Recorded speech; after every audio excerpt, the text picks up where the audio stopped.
Hello friends, आज की story का नाम है किसान द्वारा ली गई परीक्षा। एक बार की बात है, एक किसान था जिसकी एक बहुत ही सुंदर कन्या थी। एक दिन एक नौजवान लड़का उस कन्या से शादी का प्रस्ताव लेकर किसान के पास पहुंचा। उस समय किसान खेत में ही काम कर रहा था। किसान ने लड़के की ओर देखा और बोला, बेटा तुम खेत में जाकर खड़े हो जाओ, मैं एक एक करके 3 बैल छोड़ूंगा। यदि तुम इन तीनों बैलों में से किसी एक की भी पूँछ पकड़ने में कामयाब हो जाओगे तो मैं तुम्हारा विवाह अपनी पुत्री से कर दूंगा।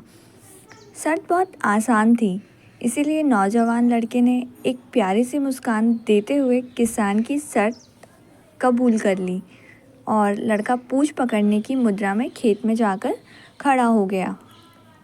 किसान ने दरवाज़ा खोला जिसमें जिसमें से एक विशाल और भयंकर बैल बाहर निकला। बैल को देखकर लड़का भयभीत हो गया। उसने इतना विशाल बैल आज तक नहीं देखा था। तभी उसने फैसला किया कि वह इस बैल की पूँछ नहीं पकड़ेगा बल्कि दूसरे बैल का इंतज़ार करेगा। यह सोचकर लड़का एक तरफ हो गया और बैल उसके पास से होकर गुजर गया। किसान ने दूसरा दरवाज़ा खोला, लेकिन यह क्या, इस बार तो पहले से भी विशाल और भयंकर बैल था। भय के मारे वह सोचने लगा कि इससे तो पहले वाला ही ठीक था।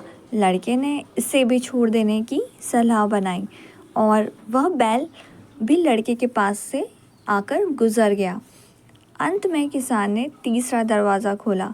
इस बार लड़के के चेहरे पर मुस्कान दौड़ पड़ी, क्योंकि अब की बार उसके सामने एक पतला दुबला और मरियल बैल था।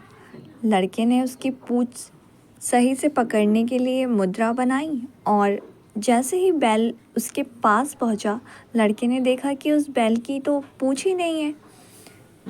कुछ इसी प्रकार की हमारी ज़िंदगी है, जिसमें अवसर आते हैं और हमारी आँखों के आगे से चले जाते हैं। यह हमारा भय ही है कि हम उन्हें पहचान नहीं पाते और डर कर बैठ जाते हैं। हमेशा प्रथम अवसर को हासिल करने का प्रयास करना चाहिए। क्या पता वह अवसर दोबारा नहीं मिले।